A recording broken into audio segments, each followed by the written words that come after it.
I've almost been too risk-seeking, and it's twofold. It's the thrill of it. I'm an adrenaline junkie, and my fuel has been adrenaline and stress. But you are taking a risk every day. If you just go, yeah, I'm going to go into university, study accounting, and give 4 years of my life to that. What if when you graduate, there's no need for accountants because AI has taken it over? Something like that. You've taken an implicit risk without realizing it. It was not just a wake-up call for me, like I'm in trouble. I'm thinking my problems were so big that they were not just my problem. They were problems of the banks, the institutions, and almost to a national level. It was a systematic problem. The whole world is in trouble. This is a new reality. I went from, hero to zero. The bubble, which I had been kind of the poster child of, when that burst, everyone's saying, okay, we had a hero, where's a villain? Oh, probably the same guy. Welcome to our In Conversation With series, where we interview some of the most exciting figures in business today and ask them how they really did it. On today's episode, Joe is sitting down with Thor Bjorgolfsson. And from a cultural point of view, those Scandis have a reputation for being very insular, sort of very polite, but they want to get in people's way. Like, how did that feel growing up in that environment? Did you always feel like someone who was a bit of an outsider, or did you feel very proudly Icelandic? Like, how did you view your identity growing up? I pretty early on clocked the fact that I was not really, part of the crowd. So I didn't really feel, it felt small. It was a great place to grow up, but I was always kind of looking to go out and explore the world. And, Iceland is a very direct, and that what you see is what you get. And that was good, getting those traits. But everything was so small, it's very limited, whatever you went to. And the more kind of the older you got to kind of understand a little bit that the confines of it, which is, some people like that, but it's do you want to live in a village or do you want to go to the big city? That's basically, and I clocked on early on, I want to be a small fish in a big pond, not the reverse. And you were from a sort of line of Icelandic entrepreneurs. So your great-grandfather was a Danish-born Icelandic entrepreneur, your father as well. Yeah. Like, how did that feel growing up? Like, were you entrepreneurial from day one, or did you kind of resist following the footsteps of your family? Like, what was your relationship to entrepreneurship? No, I was pretty on it early. I mean, I liked making money. So I just, I was a paper boy. I was, when there was an opportunity to work and make money, selling badges or something like that. And this is when I'm, 9 years old, 10 years old, or doing, any kinds of activity that could earn you a salary or something like that.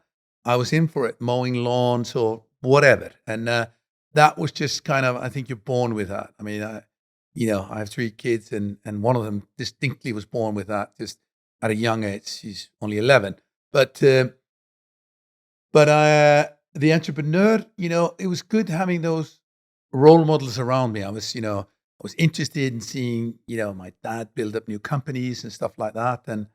And walking in this, small kind of village of Reykjavik where I grew up, there was this beautiful house that was built in the turn of the century, 1908, by my great-grandfather. It was always an inspiration. Maybe how on earth did somebody build something like that, of that scale and at that time? And, I heard about him, but it's like a long time ago. But it was kind of inspiring. Wow, these people came and did these grand things and created, a legacy out of nothing. And that was kind of, it was in my background. It affected me. And in Iceland as well, because it's more, you can get a job. I mean, I was an errand boy for the physics department of the university when I was 13. And, I was on a payroll. Today in Iceland, you can't get a job until you're 16. In those days, it didn't matter. 12, 13, you had a bicycle, you'd be taking all kinds of stuff, cycling downtown, go to the bank and etc.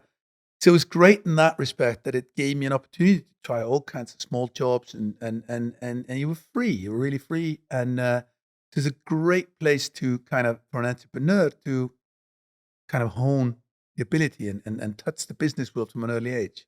So you were sort of the local entrepreneurial kids, borrowing money to buy Marvel comics and selling them on. Yeah. As you sort of got older and you have to start making some of those big life decisions about, where you want to go to university, where you want to live, like, how did you weigh that up? Like, did you want to stay in Iceland long term? Was that your plan? Or did you always want to go to a different country? Like, when you were sort of 17, how were you thinking about your future? When I was 17, I wanted to, I wanted to go and see the world. So I think the earliest chance I could do that. So I was in the commercial college there, which was the kind of the business equivalent. I wanted to try to just get a business education as fast as I could. So I went in the earliest starting point. I wanted to follow on that, abroad, and was drawn to America. It's a land of opportunity, entrepreneurs, and I was fascinated by, you know, finance, Wall Street, stock trading. There wasn't a stock market existing in my country. It was just like, what is this thing? And Yeah. I was fascinated with that. And I set my sights of going to America. And the first opportunity I got, I did. I was fortunate enough that, in Iceland, you had a university loan. So it was a government state, you could borrow and pay it back over 30 years. You encourage people to study abroad because we had very small university and they didn't teach, a broad range. So you could get a loan for up to a limit in the university, and you could get limited amount for rent and food if you studied something that was not taught in the University of Iceland specifically. So finance was definitely on that. So that's how I embarked upon it. But the point was, as a young man, I wanted to try to live in California. I wanted to see, I want to, coming from Iceland where the weather's pretty awful all the time.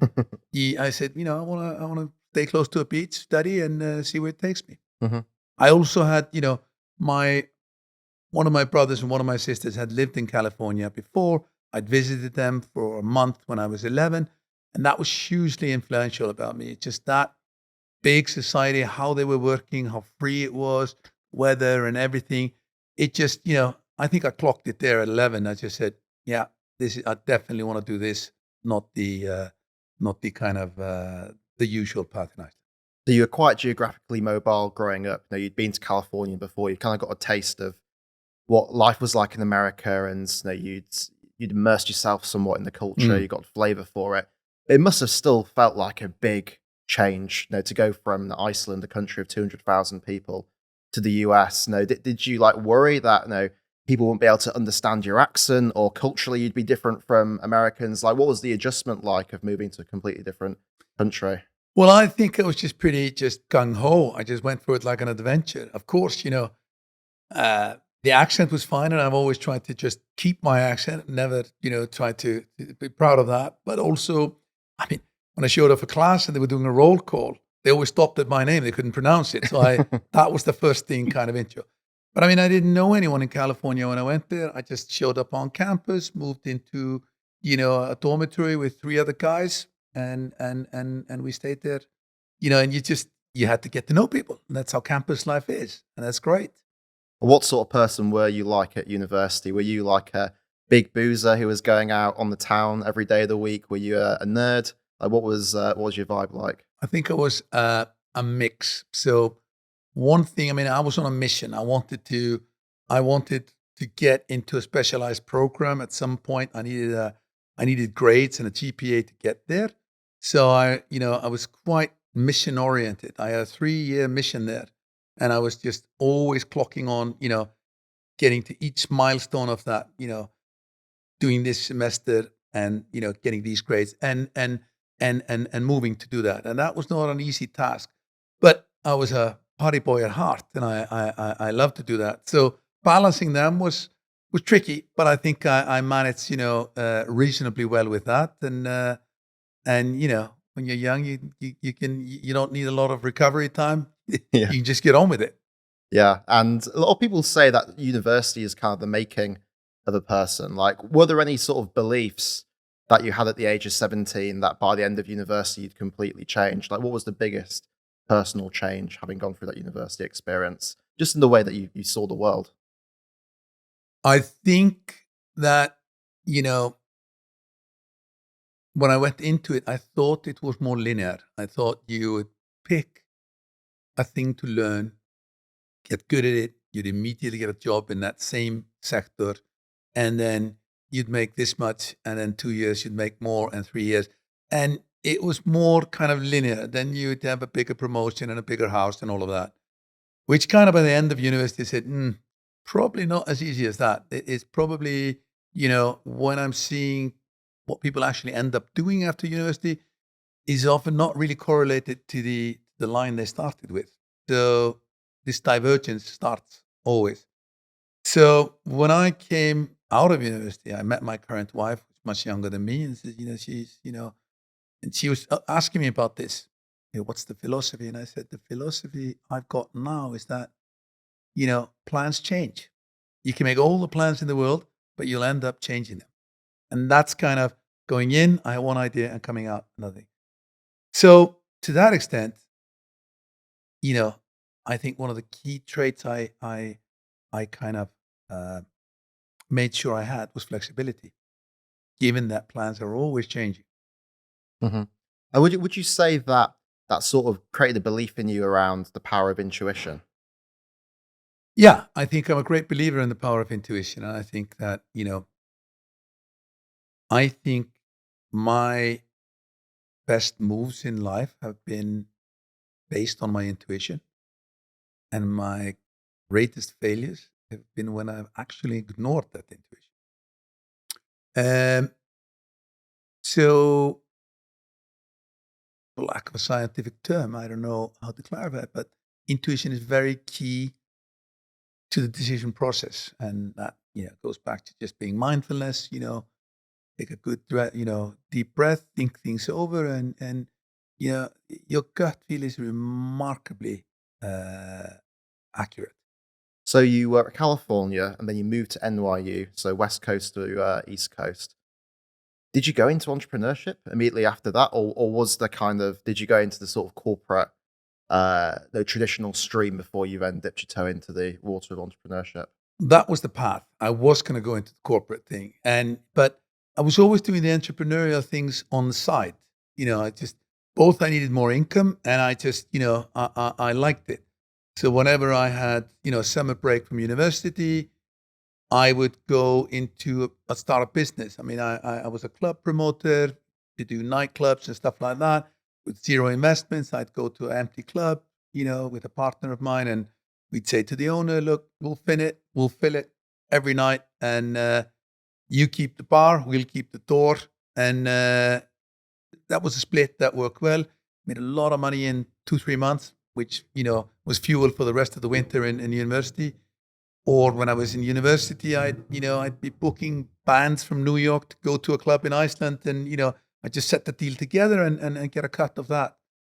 And I was looking for things to import to Iceland, some cool stuff which was not there, and try to. So little bits and bobs I was always doing on the side, Mm-hmm. and that was just like, not like a career. It was more, hustling to make more money just to have because the student loans I was on was not really, they were paying for the basics, but they weren't, they weren't enough. It was almost out of necessity that you became an entrepreneur. Yeah. Necessity and you like the craft. I mean, it's like you're either, I think you either like it being if you go traveling to a bazaar, you're either liking being in the bazaar or not. And I think it's putting a deal together, coming up with an idea, putting it together, monetizing it is great. Whether that's, my daughter putting up a lemonade stand, selling lemonade, or you putting together a whole business, or just, doing a concert. Yeah. These are all the same kind of things you get out of. You might fail, you might succeed, but it's all the kick of having an idea. Okay, let's do it. executing it, and then, reaping the reward, whether it's sweet or bitter. And in those early entrepreneurial activities, was there a standout moment where you thought, wow, I've made it? Like, I can make real money out of these activities. Like, was there a particular club night that you put on that sold out and made loads of money? Like, when was the first moment you kind of realized just the extent to which your entrepreneurial activities could lead to financial success in those early days? Well, I mean, it's early days. I mean, there I saw just, the last summer gig I did, we did that. It was great. We came in and we had kind of no capital expenditure, and we were doing more in cash, me and my partner, than the monthly salary of the top CEO in Iceland. And that Wow. was it was enormous at that time. And then, but it was very fickle. It was very, we would come up, do the buzz, we'd catch, and then something else would come into fashion 3 months later. So when I finished university, I said, all right, I'm going to tap into that, get some money to go forward. And then me and my same partner said, actually, let's just buy a club now. Let's take the bar and let's do everything. So we borrowed a few, money from our parents and stuff like that, put it together, record time, did it, opened the thing, and it was great. But there was a lot of responsibility there. We had, employee taxes, we had to deal with construction work, we had to do a lot of things. All of a sudden, that was one thing. And it was just, the market was so fickle that you couldn't really project it. We were full for 3-4 months, and then, the crowd would go elsewhere. It'd be empty.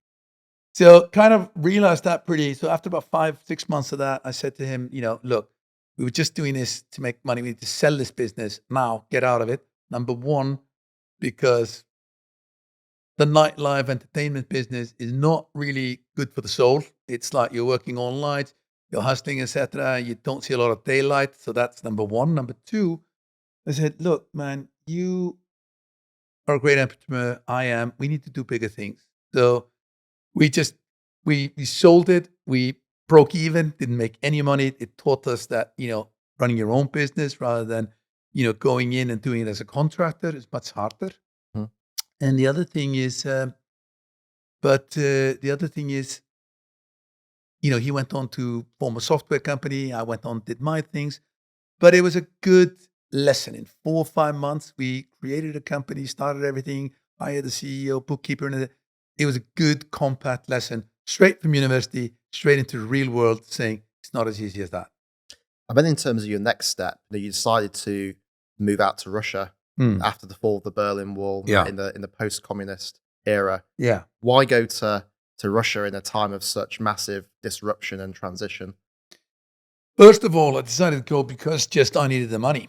And because when I graduated university, I had a degree in finance. I'd been, in my last year there, I had also been, working on Wall Street.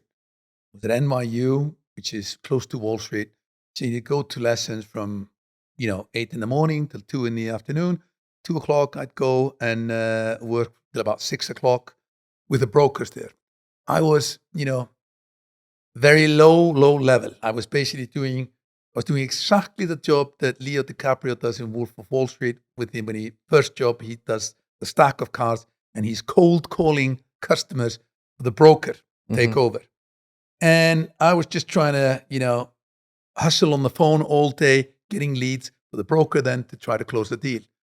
And that was a trading floor, mad as hell. And I did that, in my last year for about 6 to 8 months. And it made me realize, wow, in finance, I definitely do not want to be in the trading side. This is pretty crazy. I want to be on the kind of constructive where you do corporate finance, structuring and stuff like that. And when I actually graduated, there were no jobs to be had on Wall Street. I'd had that job, paid me $5 an hour, probably more than, less than it cost me to be in America per hour. But it was good experience, valuable. There were no jobs to be had, for a kid fresh out of university with a degree. And sent my resumes everywhere, and people just said, no openings. People were getting laid off. It was just the cycle of the finance there. And, I was getting pretty desperate. And then this offer came, there's a crew going out to Russia. It's, we need a marketing guy. You're pretty, well known for your marketing. You want to go out and train the Russians for 6 to 12 months. And, what is the pay? I said, well, it's offshore, tax-free. And it was an enormous amount to pay. It's just like, whoa, yeah, I'll do that. I'll just sign up for that. I looked at it as a tour of duty. Just, go into the army, buckle up, do what you have to do. Yeah. Come on. And the plan was to go straight back to New York, rent for another year and, start to get back to the linear trajectory of getting into finance then. But after a year, the company was not doing as well as it was. I was, the marketing guy, the young guy there, the 24. And I was offered, listen, can you take over as CEO, full reign, and try to turn this around? And I got a bump in the salary another year and said, all right, I'll try to do that. I had one crazy idea, which I went with, which was Alcopops, which I'd just seen in England start, where you had ready-made, beverages, made. So I said, all right, do that. I pushed that through, and now all of a sudden that product was incredibly successful. And how that's old when were you I at this said, point? all right, this is something here. How old were you at this point? 25, 26. You became CEO of the company at 25. Like, what did that feel like? Did you feel like, gosh, I don't know what I'm doing here. Like, why am I in charge? Or did you know at that point you were ready to take the company forward and try a disruptive new approach? No, I knew. Look, I chanced it. I basically said, I'm not ready for this. I don't know how to do it. And, and people just looked at me like a kid. I was 25 or something like that. First thing I did, I grew a beard just to look older. So that, because it's a very hierarchical society, Russia at that time. And they were not happy to take, orders from a kid. And I did that. I pushed through, this idea, which I knew in my heart, intuition, this is going to be a killer, product. But I was winging it. I mean, I said, Jesus, I don't know if I'm up for this. But equally, I said, look, if I fuck it up here in Russia, I've done 2 years, I've just out of school, I'll just start somewhere else. And it was a binary choice. It will either work, it will either be very successful or it'll be a complete failure. And so I did that, and that, took on, getting better. And then, I ended up funding my own company on the basis of that. And I wanted to do something bigger. And I saw the beer market, and I got a good team around me, and I just kept on building, out of that. And Russia was, it was a horrible place back there, meaning it was just very chaotic. People were wonderful, and culture is wonderful. But the Soviet system had just broken down, nothing worked, and people were totally in the dark. Where is the society going? Do I have a pension? Do I have a job? And it was a lot of confusion and chaos in the air. And there was nothing in the shops. The first months I came there, just stores were empty. But I also saw that as an opportunity. A young man, I said, Jesus, I mean, somebody can make a killing out of, filling all these shelves. And so I guess basically it was the glass was half full. And I just, that was my attitude then. And I tried to keep that as my general attitude. And that put me through it. So there was a lot of opportunity in that kind of post-communist, Yeltsin era. But at the same time, it was incredibly chaotic. And looking back now, it was the sort of start of a lot of the kind of mafia capitalism that people have seen in Russia. Like, how was it? What was it like operating in that business environment? Like, did you have scrapes with the authorities? The Russian oligarchs who were controlling different businesses. Like, what was it like operating in that environment? It was tricky, very tricky. So, yeah, it was dangerous in a sense, but it's not dangerous to the point that you're worrying about it every day. But there was a dark cloud hanging over you, a sense of foreboding. If you stepped out of line, there's a danger. I mean, there's you're walking by a river, there's full of crocodiles. They're not going to jump at you, but you make one misstep. So you just had to work your way around it. And the most dangerous things were people who offered to help you and said, look, I know so and so, I can cut corners for you, I'll help you, and etc. You got to be very careful with them. And so I got in some weird situations there, but I just take a deep breath, keep your head down, and don't panic, and don't be too cocky, and you'll get through it. And that was kind of good. And I was fortunate to have good people around me. I took advice from good people, and I got quite friendly through. I'm a motorcycle fan, and a motorcycle thing. The coach there was one of the heads of the police, so I met him, and he got good advice. I got some from our local congressman, and so they were good people, and it's just following that advice. Be very careful. Don't spend too much. Don't be driving a flashy car. Don't be wearing Rolex. All of those things. Keep your head down when you're in a dangerous environment. Hmm. And but you felt it. It was, it's ever present. So you sold your first venture, the Baltic bottling plant, to Pepsi, Hmm. and then your second company, Bravo Brewery, you sold to Heineken. Yeah. But for how much? It was at that time about $400 million. $400 million. Yeah. And that was, in 2002 was a lot. I think it was one of the highest multiples that was paid for a brewery by a company. And whenever I see some from Heineken, even today, they say, we paid you too much. But on the flip side of it, the reason they paid much for this, because this was the only startup clean from we'd taken the decision rather to buy something on an existing business and modernize it. We just bought a plot of land, got everything from scratch, and it was just crystal clean and new, built to their standard. So we managed to sell it there. I stayed on for a year as the chairman, and it was very interesting. I mean, I learned also very well a lot from my investors, which were, they were actually based in London, but it was a California venture capital fund, which, invested quite a lot of money in us and bought into our business plan. And they were quite good in the board meetings of kind of, they were just not investors, hammering for results. They were also giving advice. Yeah. So it was great as a young man to get all that. And that's also when I learned, in my next gig, I want to be those guys. I don't want to be the guy running the company.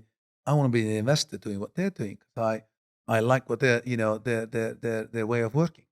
The £400 million must have been a crazy amount of money to a young man. Like, what did your parents, your friends think about that at the time? Like, was it expected? Was it always going to go that way, or was it a shock when you finally sold the company? It was a shock. I mean, when I'm selling that, what am I? I'm 35 when I'm doing that. I mean, I remember when I started in Russia, one of my best friends said, "What are you doing there after 1.5 years?" And I said, "Look, I'm a year into this, year and a half, just took over CEO. I'm gonna have $1 million before I'm 30." And that was a lot. And he said, "Are you crazy?" I said, "Yeah, probably, but that's what's gonna happen." And then, flash forward, that happened, and then, 35 is 100.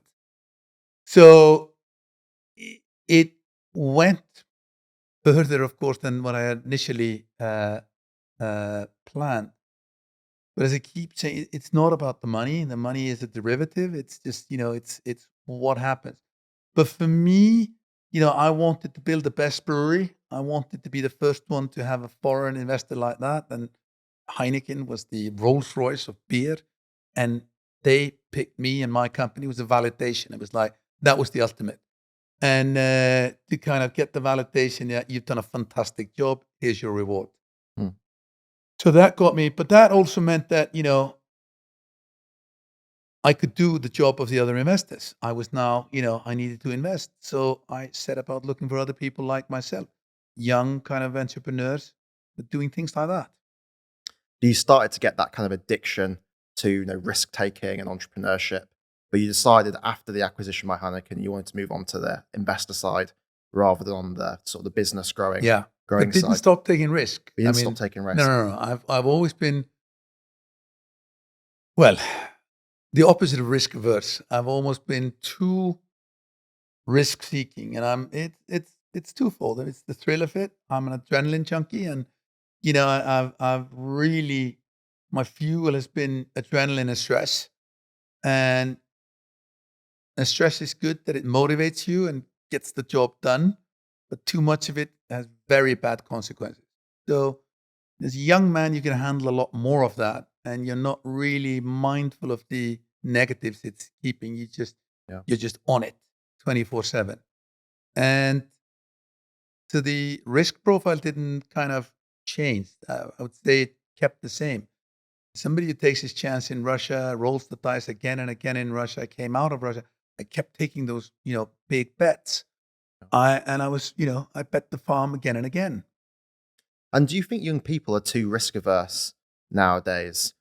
And or do you think people should wait until they have some degree of stability before they increase their risk tolerance? Like I suppose for a lot of young people that are watching this podcast who don't have any money in their bank account, like the cost of failure can be catastrophic, right? If you try and start a business with no money and it fails, and suddenly you've got liabilities to creditors, and that can send you personally bankrupt. So do you think you should wait until you have like stability and financial success to start taking risks?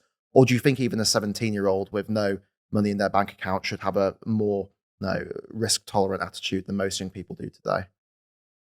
It depends on people, depends on your character. But I would say one thing is that people say often, yeah, I don't like taking a risk, etc.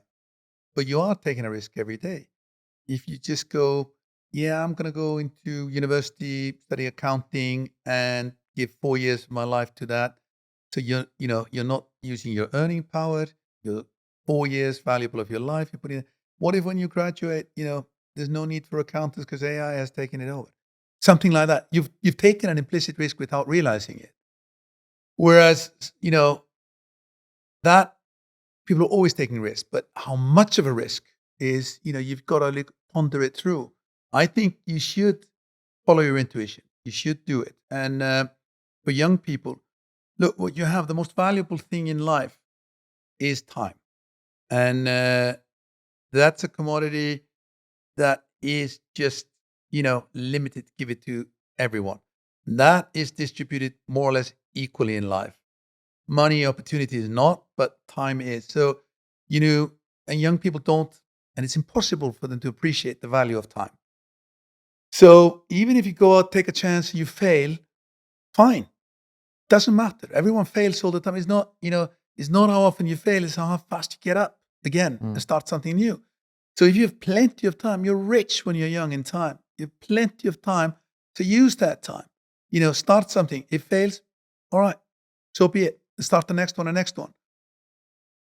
Only thing on personal risk, I would say, is that, he was saying personal liability, never do personal guarantees. That's a lesson I learned very, very clearly.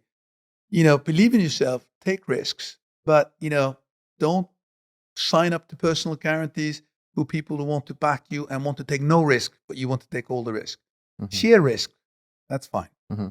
So after your huge business success in Russia, you decide to move back to your home country of Iceland in 2002. But what inspired you to sort of come full circle at that point? Why move back to Iceland rather than go back to the US, for instance? It was a mix of two things. I think it was, it was easy. And I think it was also vanity and hubris. I think I felt I had a point to prove in Iceland. I had, I wasn't happy with my family history from, when I was in university. And I had a chip on my shoulder. And when this opportunity came, I'd made more money than anyone in Iceland. And the government approached me and said, would you like to privatize a bank? And it's just like that opportunity happens once in a lifetime. And it was like, this is rather easy. I know what to do. I'll just, I'll hire younger people to run the bank, and it'll kind of, I'll hire the smartest and the best and do it. So pretty much easy in terms of that. Dealing with, the seller, the government, it should be okay, I said. And the other thing I said, I thought this would be a good way to prove prove myself to Iceland, because I kept a low profile in Iceland. Nobody really knew who I was at most of my time in Russia, and the other thing was, America can wait. America's waited for 10 years, for me to go straight back in there. Let me, that can wait for 2-3 years while I do it. My heart was always set on going back to the international market. And in the meantime, London was becoming, also an epicenter of finance. And London at that time in the 2000s was really, the center. The European Union was coming together. They had a common currency. And, it was a real big vision for the Eurozone, which was kind of much more interesting in those days than the US was in those days, believe it or not. Mm. And London was in a pivotal role. So I said, all right, I can settle in London and I can do this, Icelandic thing for a few years. So you're involved in the privatization of Landisbank, and also you're one of the early investors in Activis as well. It's an Icelandic pharmaceutical company. What inspired you to get involved in sectors like finance and pharmaceuticals? Very technical, risky sectors if anything goes wrong. Why get involved in sectors like that? Or was it a completely natural evolution of your journey? Well, the bank was a natural evolution. I'd studied finance. So I had the background, I had the academic background, and I always followed it. And I was, I'd been working with a lot of investment banks. I'd done a lot of complex transactions. And I said, it was, my skill set was there, but I never really had chance to implement it in a company. So I was keen also to get, into that. That was one. The pharmaceutical one was just like it started when I was in, Russia, and I said to the bankers who were working for me, I said, look, my next gig, I want to be the investor and look for young guys like me. And they said, well, we have 2 entrepreneurs here in Bulgaria. Your age, they're looking for funding. I said, fine. We met them, and I bought into that pharmaceutical part, learned a lot about the space, then ended up buying Activis in Iceland, merging the whole thing and creating a big business. But interesting pharmaceuticals, the guy who became the CEO of Heineken asked me, he said, Thor, we're buying this business off you. He said during the closing dinner, it's a great business, super growth. You obviously know how to run it well. Why are you selling? I'm almost worried when somebody's selling a good business, am I buying at the wrong time? He said, well, I'm going to pharmaceuticals. I said, so what's the difference? He said, the market cap of the beer companies is, the big 3 is $30 billion. The pharmaceuticals is 300. It's just a lot more there. And I said, we're building a factory here for you guys, which you're buying. It's enormous. It's like an airport. We have rail ports here. We're transporting trucks and railways and etc. to transport liquid. In the pharmaceutical, you build the same factory and it does, pills. It's just it's smaller and more margins. And they said, good answer. And that's what attracted to me, that it was such a big market. You only need to capture small part of it to have, really big companies. So when you sold Bravo Brewery, you'd made $100 million, huge success, huge amount of money. In that period after that, by 2007, you're on the cover of Forbes magazine. You'd entered the Time Rich list, 249th richest person in the world, £3.5 billion. Was it just a complete tailwind getting to that point? What did it feel like? Did you feel like you were the master of the universe and nothing could stop you?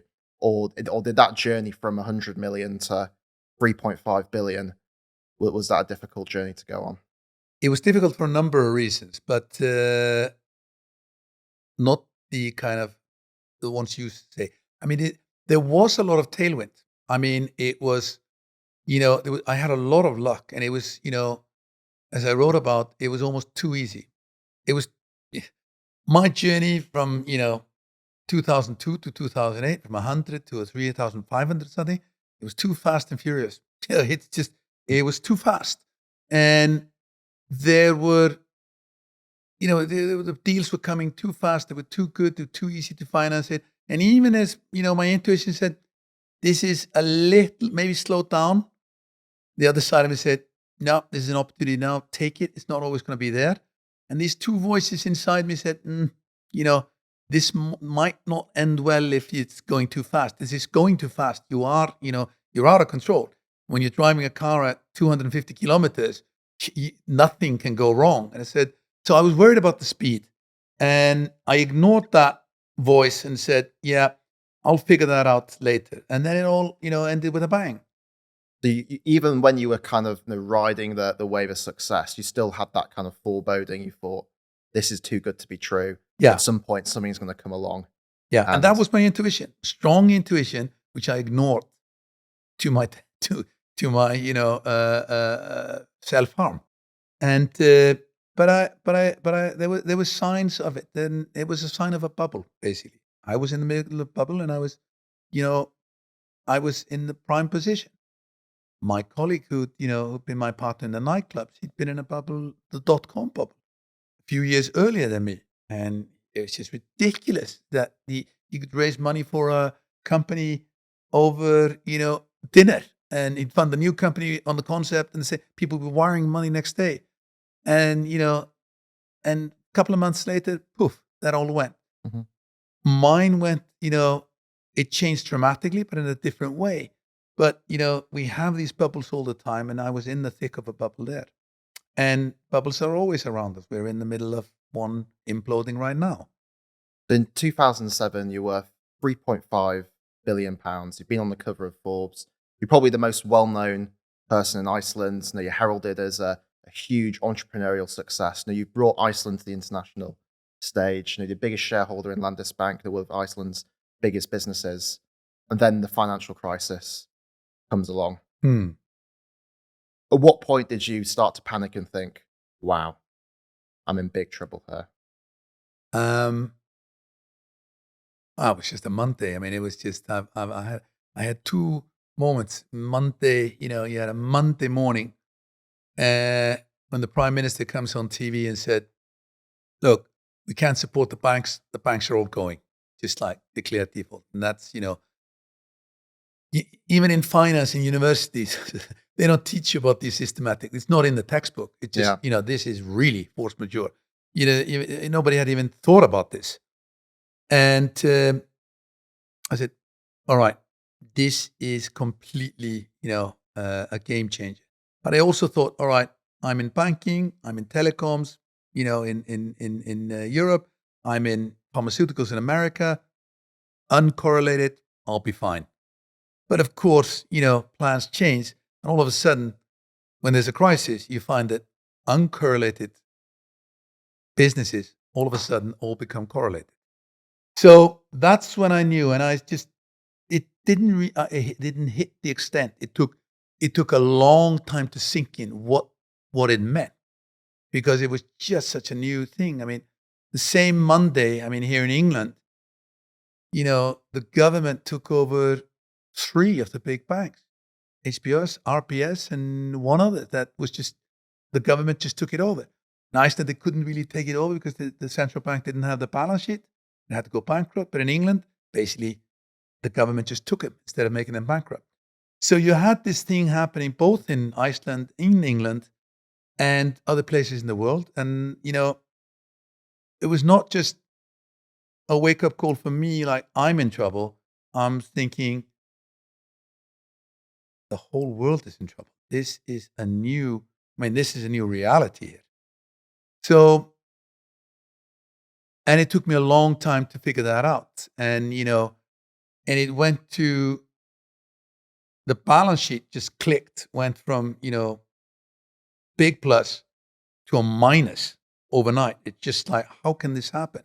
It's, it was just difficult to fathom and get to grips with.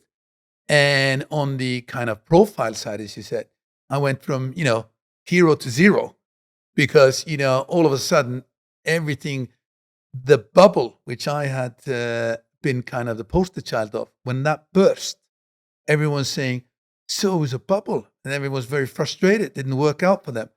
And, okay, we had a hero, where's a villain? Oh, probably the same guy. Mm-hmm. So that's how it went. And it just changed dramatically. And it wasn't just a one day. It created a period that I had to wade through over a few years. To put that in context, in 2007, you were £3.5 billion. Yeah. By 2008, what we're looking like in terms of net worth after the collapse of Landisbank?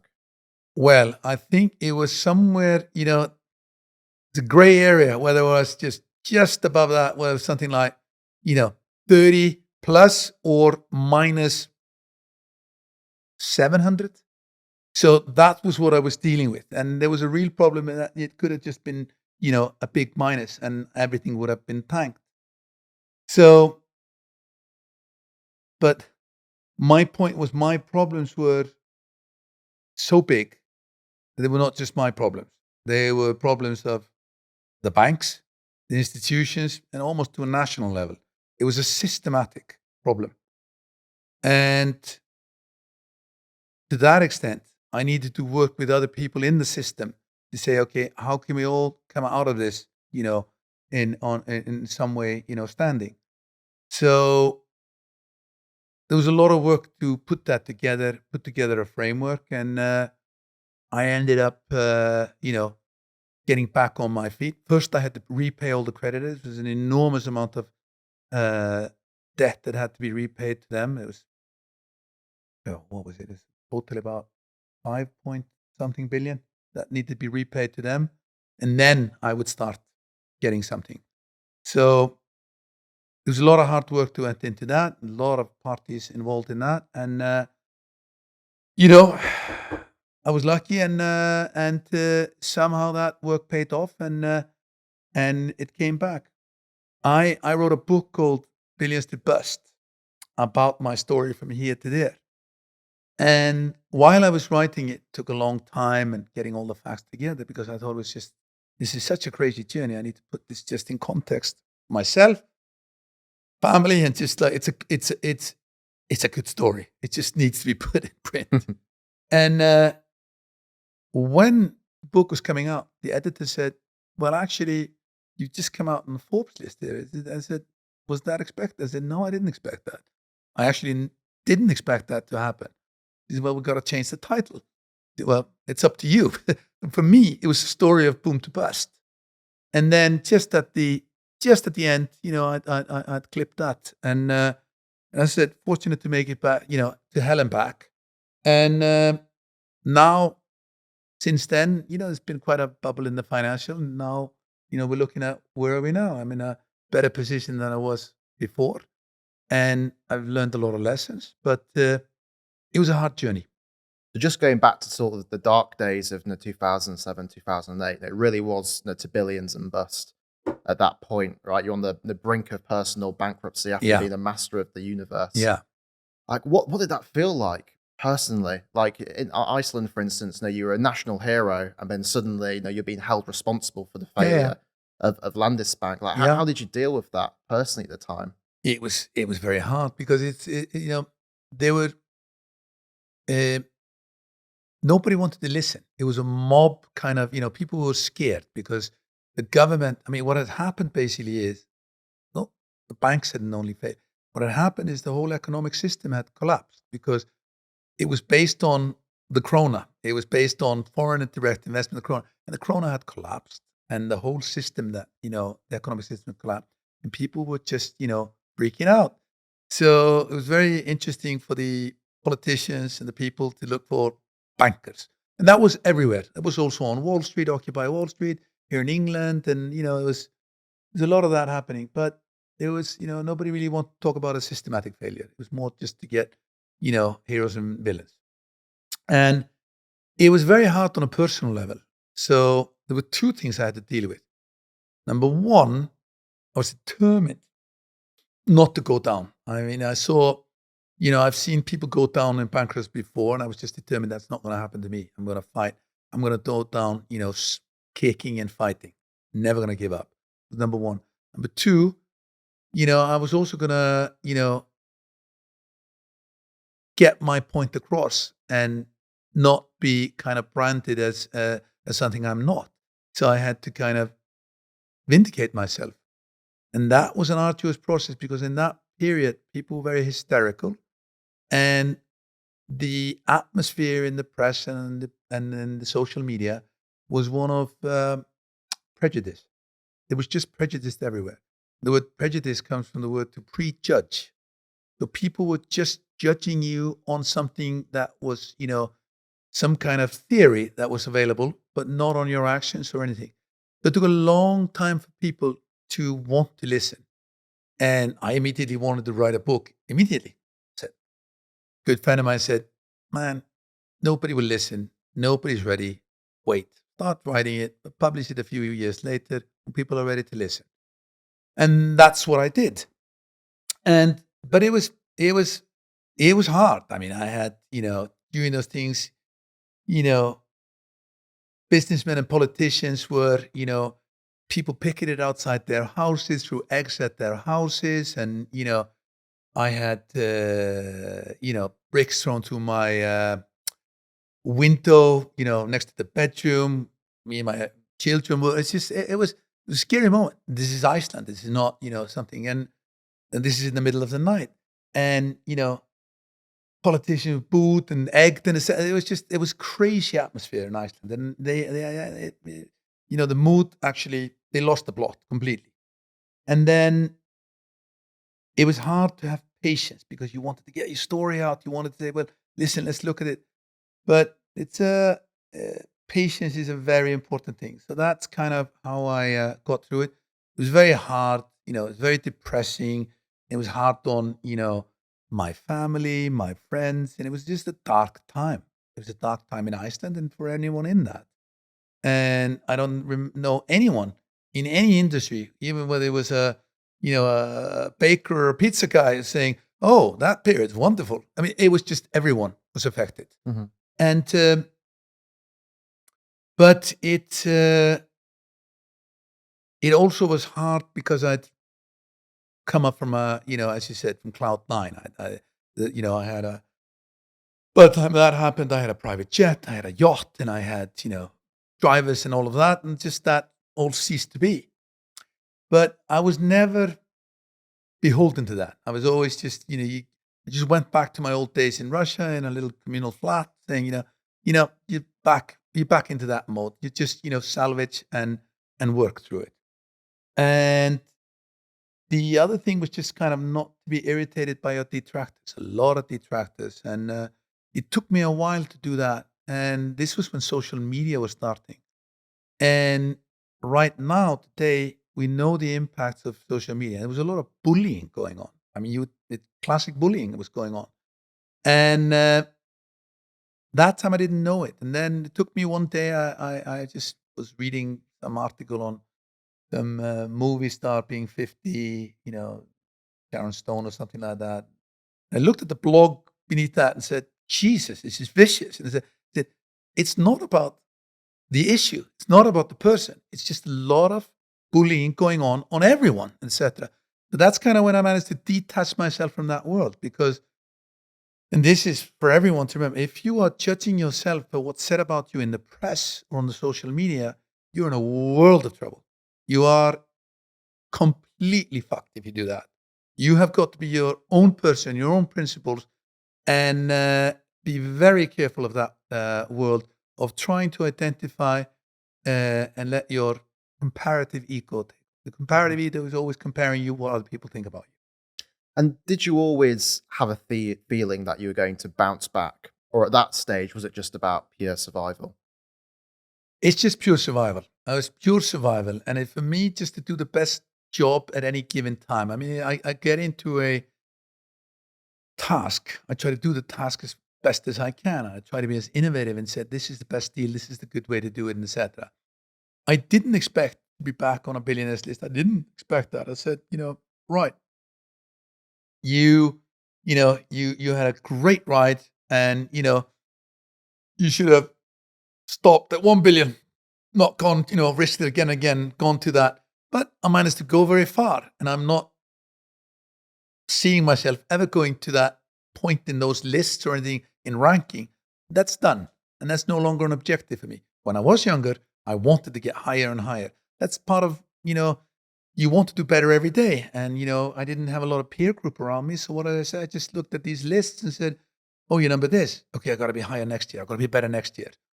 And again, you're competing with yourself. So, you got to stop that as well a little bit and try to be more cautious. So I've gotten to a situation now where uh, I've got a wonderful family, group of friends. I live in the best place in the world. I'm very happy with my life. And, the financial barometer is part of it, but it's not a really big. So after boom to bust, by 2014, you were back. You paid off all your creditors, and you were back to being a billionaire again. Like, what allowed you to have that resurgence? Like, did you follow exactly the same principles and magic formula which got you to the 3.5 billion in 2007 point in the first place, or was this a fundamentally different person, a different type of investor, a different type of entrepreneur that No, came out of it the was financial still me. crisis? I was still doing the same things. But I had a much, let's put it this way. I was a boxer. I was boxing the same way, but I had one hand tied behind my back, literally. Meaning that I was with my deal with the banks, I was basically working for the banks and etc. I had so little power to do anything. I had to check, and there were so many checks and balances that I was really muzzled. But what I could do, I did.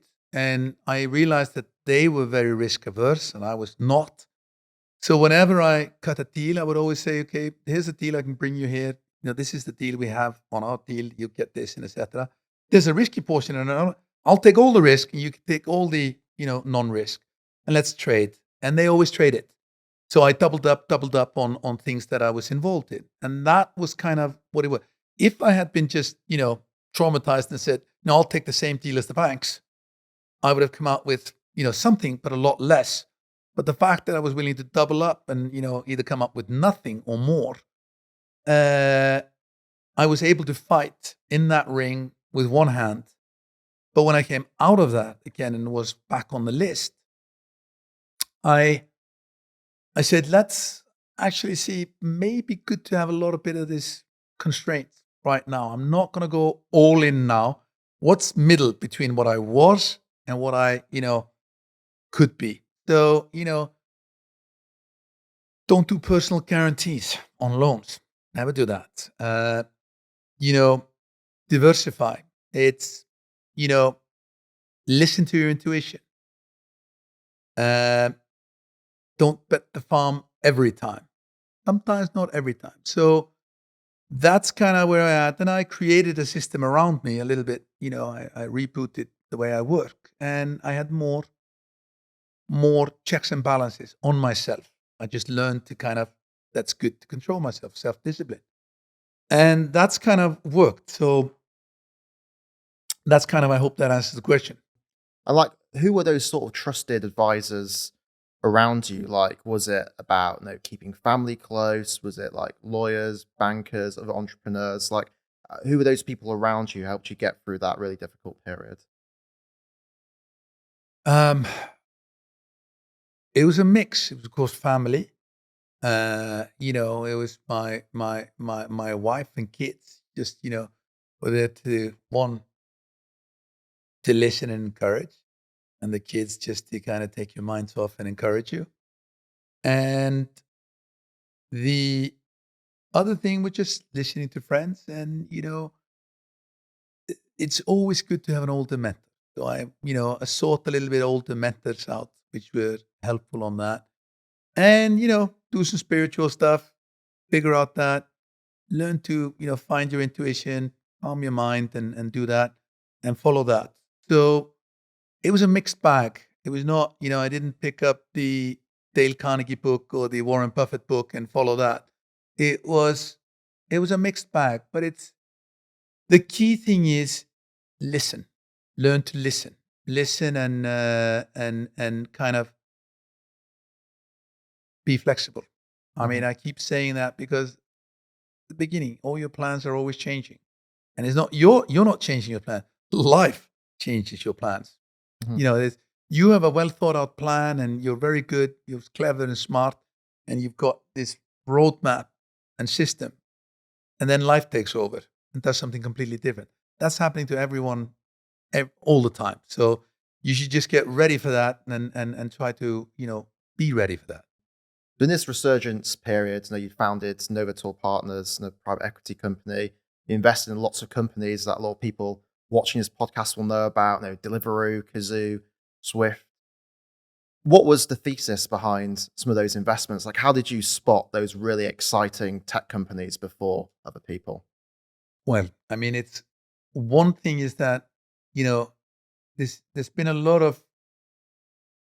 disruptional businesses launched, way we do business. I mean, when I got into, for instance, the phone business was just like, people know O2 and T-Mobile. We were the same in different countries. And you had a market leader called Nokia and all of that. And then one disruptor comes into the market called Apple. And it thought that it didn't sell a phone, it sold a computer. It was basically giving you a PC in your pocket. That changed the way we live today. On top of that, you had apps, and so I saw through that how it's been changing, how one disruptor had done that. And I said, there's going to be in more industries that's going to happen. And so I wanted to be in that disruption because even from my beer business in Russia, we disrupted it. We did something completely different. The alcopols, we disrupted it. And usually, even in the banking, when I came, I disrupted it completely. We put in a younger team. I believe in that model.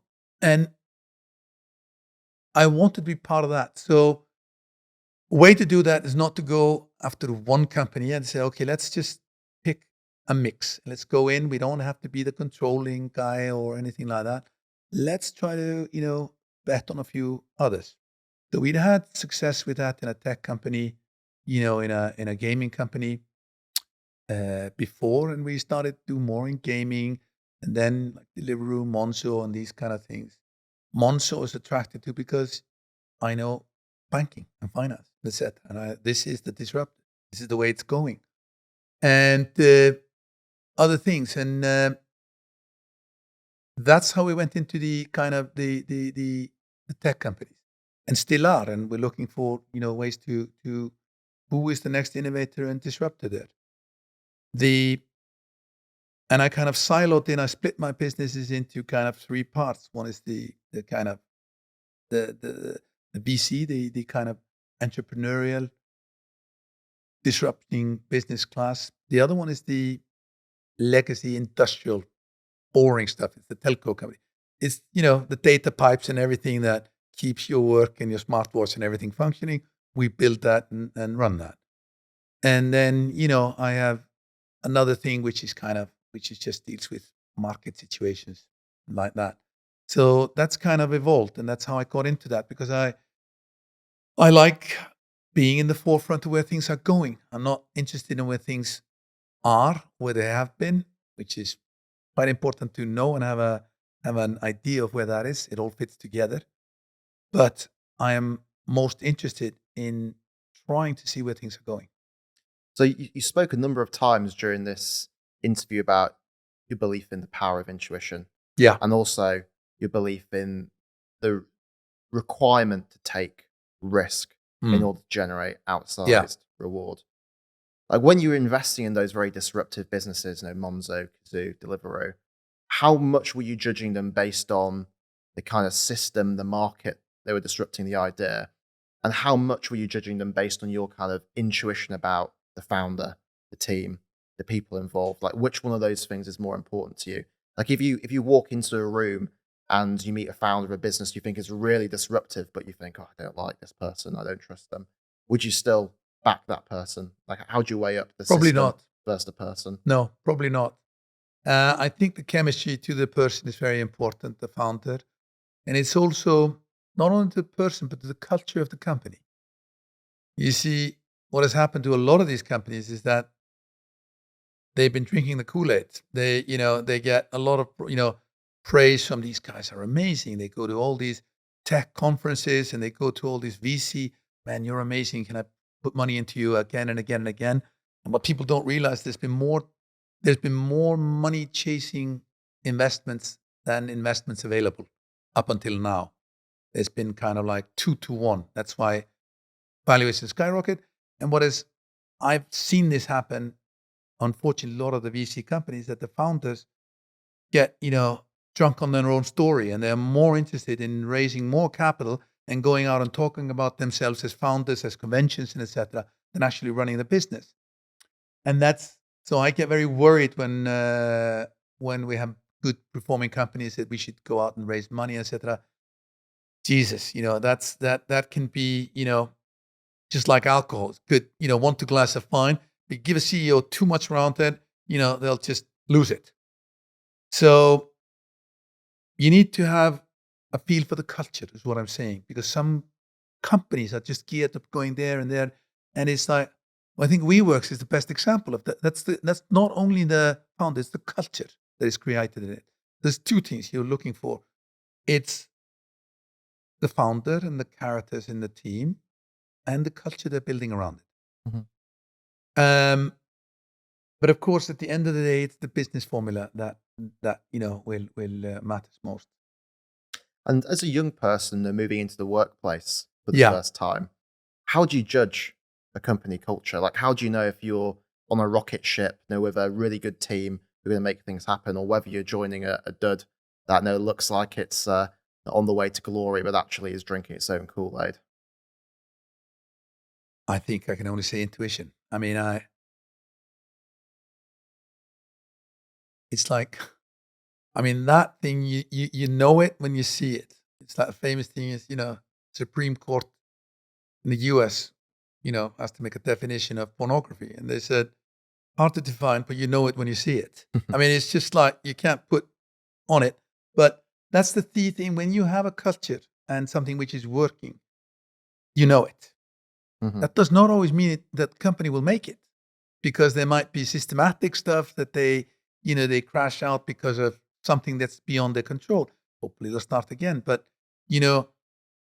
I've been in companies where they've had a great run and great model, and the culture has killed it. I've been in where the culture is fantastic and the opportunity is there, but other outside factors have killed it. It might be, government regulation, all kinds of things that, again, the universe just pops up and throws in there. Mm-hmm. But intuition is big on that. Well, what about the next 10 years then? So you're back on the rich list. The next 10 years? Yeah. So you're gonna keep going, or is this a new period of your life? You're gonna head to the beach. You're gonna have a good time. I know you've been creating some of your own spirit companies and stuff. Yeah. What does the next 10 years look like? Well, I decided that they should be somewhat of a harvest years for me now. I'm getting more into, I want to spend a little bit more time on stuff that's rewarding in different ways than financial. But of course, my professional life rewards me not only financially, it's 90%. I get a kick of what I do out of what I'm doing. Meeting people, spotting opportunities, putting deals together and all of that. That's fun. But I would like to do that in other kinds of areas now. So I think I'll keep doing what I'm doing, but I might just delegate a little bit more. And I'm evolving. Let's put it that way. In terms of, I have an investment company. It's worth something today. Its mission is to grow. Whether, at some point in time, I've got to pivot and start sharing that back to society. But I think I can add more value to that pot before letting that go, before that is. So that's all on the program. I decided when I was young, make a ton, and then just, before you check out of the hotel, just leave it at reception. So you've been to billions to bust and back again. If you could speak to your 17-year-old self, that young boy, moving from Iceland to United States to California, what would you tell him? What have you learned now that you didn't know when you were 17? What's your big life lesson to impart to younger self that would have made your journey much easier? Number one, before I say it, I can guarantee you that person would have listened. The 17, 18-year-old me would never have listened. Because this is, it's an age-old fact that what is it that, what's the gift everyone wants to give, but nobody wants to accept? That's experience. And, it's very hard for somebody who's headstrong and, motivated, wants to go somewhere, to accept any advice. It's hard. Usually you seek advice when you're in trouble, not when you're, no, I got this.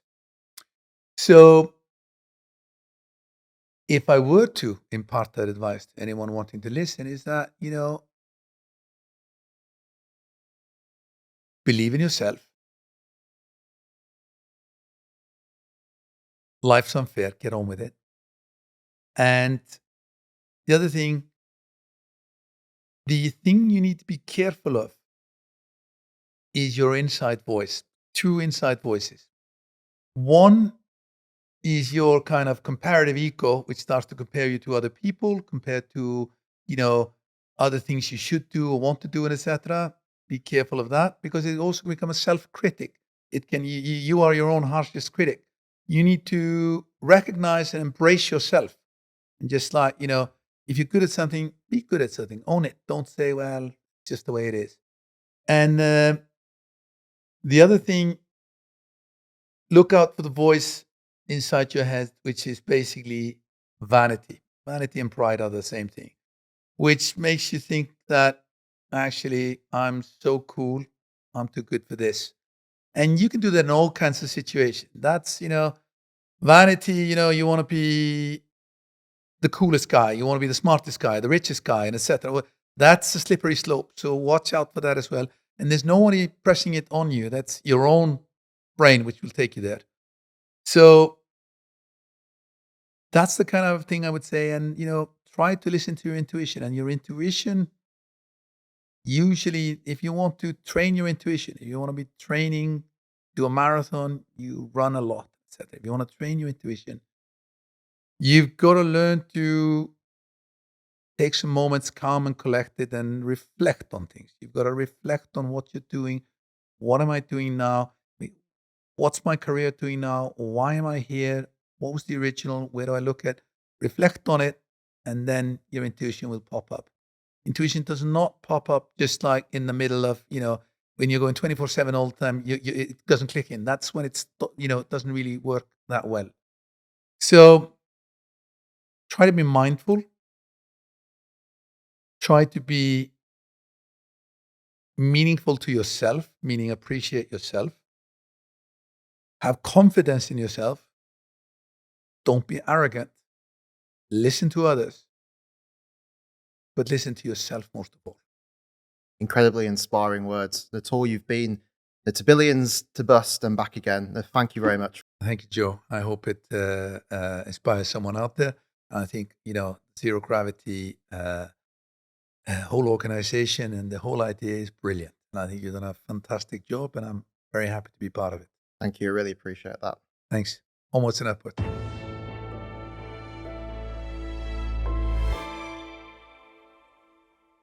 Thanks for watching the video, guys. If you're interested in our mission and want to find out more, click the link in the description below.